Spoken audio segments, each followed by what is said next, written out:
Back in Atlanta, second semifinal of the 3,000-meter steeplechase. Here's a look at the competitors. Once again, there was a reseeding, so some of the athletes have shuffled back and forth. I mentioned Mark Krogan earlier. He is now in this heat, along with Brian Deemer, #1 ranked in America for many years. Tom Nohilly out of Tennessee. And there you see the rest of the field. There you see Mark Krogan, far and away America's most consistent and best 3,000-meter steeplechase. He's been up with the very best, running against the Kenyans in the European circuit. He's only run one race this year in 8:27, and that put him right in the thick of things as one of the top Americans. The best time run so far this year for a steeplechase prior to the Olympic trials belonged to Mark Davis, who was up in the lead until the last few steps in the previous heat. He ran 8 minutes and 22 seconds earlier this year. Krogan running his own race and staying out of trouble, Bob. Rob Cook in the orange top and blue shorts takes his place in second.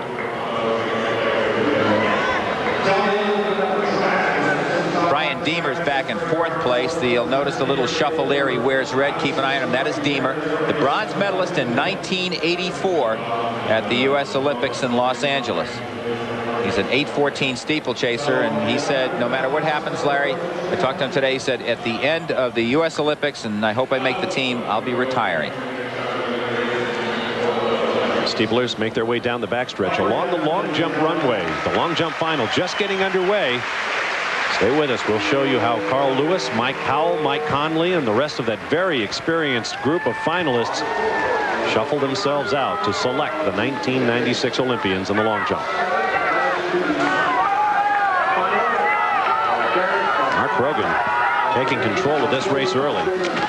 2:16 is Derek Kite running alongside Rob Cook. Bob, this event takes a tremendous amount of positive thinking, getting up. Most of these guys train twice a day, and we're talking about year-round effort. You just have to believe that you can get to this level. A great deal of positive reinforcement goes into it because it's an obscure event. Doesn't get the ink that Michael Johnson's events do. Doesn't get the excitement. Nobody starts out with the intention of being a great steeplechaser. You find the event through trial and error by not doing as well in other events. Whenever I think of positive thinking, I'm reminded of the story of Muhammad Ali that happened to him and was told many times before. He was on a plane, and it was terrific turbulence and bouncing all around, people screaming, and he turned to the passenger beside him and he said, "This plane isn't going to crash. I'm on it." And you got to believe, like Krogan, that you can beat the Kenyans someday, that you can do it. And you got to get up every day with that positive attitude that Ali had and make yourself work really hard in a difficult event. It's called raising everyone else's game, and Moses Kiptanui of Kenya certainly did that last summer on 16 August in Zurich, Switzerland, when he broke 8 minutes in the steeplechase, running the world record 7:59.18.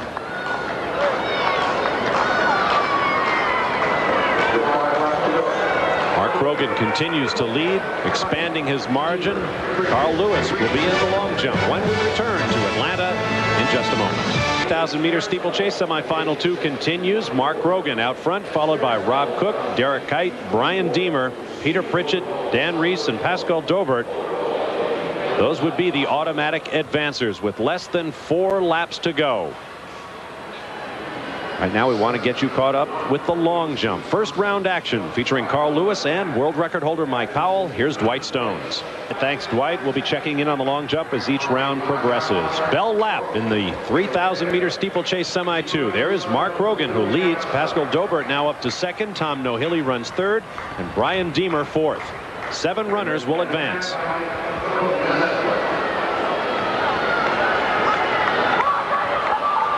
There you see the pack.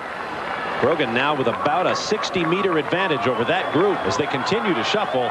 Greg Metcalf now moving into second place, number 389 in yellow and blue.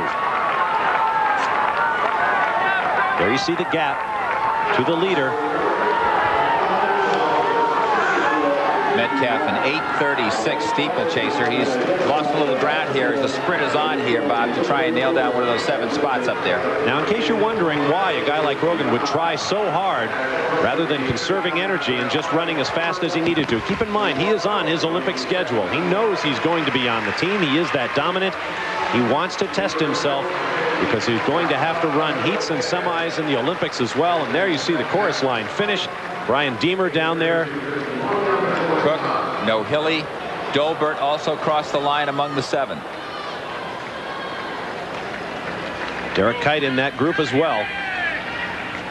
And Greg Metcalf, who charged so strongly on that bell lap.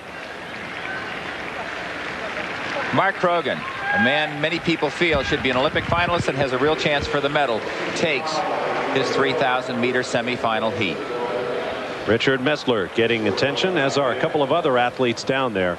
We'll have the final for you on Friday night on ESPN.